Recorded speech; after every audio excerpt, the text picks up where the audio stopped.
Here we're going to be looking at parameters for binomial distributions and how to calculate the mean and the standard deviation. Now, we can still use the same formulas we'd covered before, as you see here, or we can use these much more simplified versions for solving for the binomials. So let's take a look at this. So here we have exercise number 8.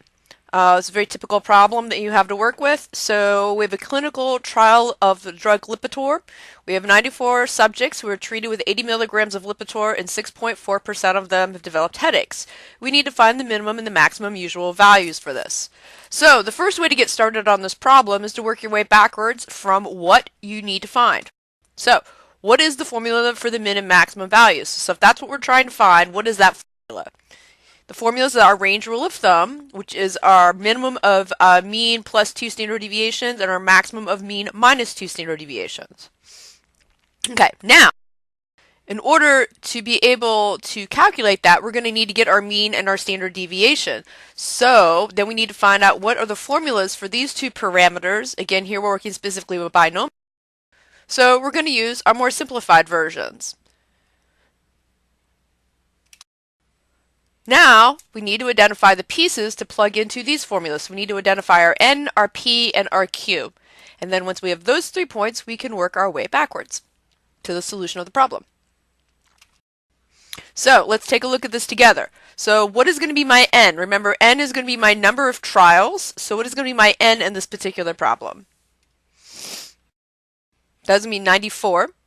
P, and here we're looking at, we want to know the number of people that are getting a headache. So P, which is our success, we wouldn't really actually want somebody to have a headache, but since that's what we're interested in identifying, that is what we're going to put as our P. And then we said our Q is no headache. So when we're looking at these, P is going to be 6.4 divided by 100, which is 0.064. And then what is that going to leave my Q to be? It's going to leave my Q to be 1 minus 0.064, which gives me 0.936. So now I have my N, my P, and my Q. And notice here, I'm carefully labeling my P and my Q in terms of what they actually are to help me keep straight what each relates to. It's easy for students to get partway through the problem, do their calculations correctly, but because I haven't labeled their P or their Q and what they represent, they sometimes answer the question incorrectly because they've mixed up their numbers.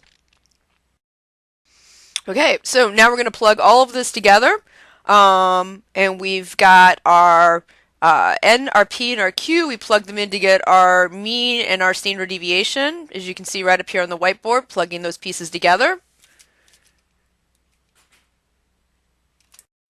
And then we have our mean, our standard deviation. Now we're going to plug them into our minimum and maximum formulas. So take a moment and plug those in. And then turn the video back on to check your answer when you've got that completed.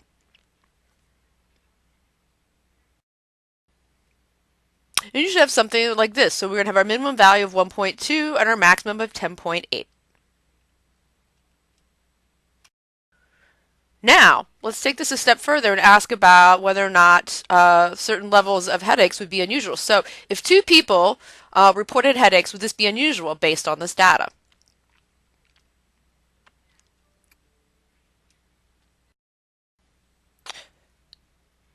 If we're putting this together, we're going to have the 2 falls within the minimum and the maximum values here, so we would conclude that this is not an unusual number.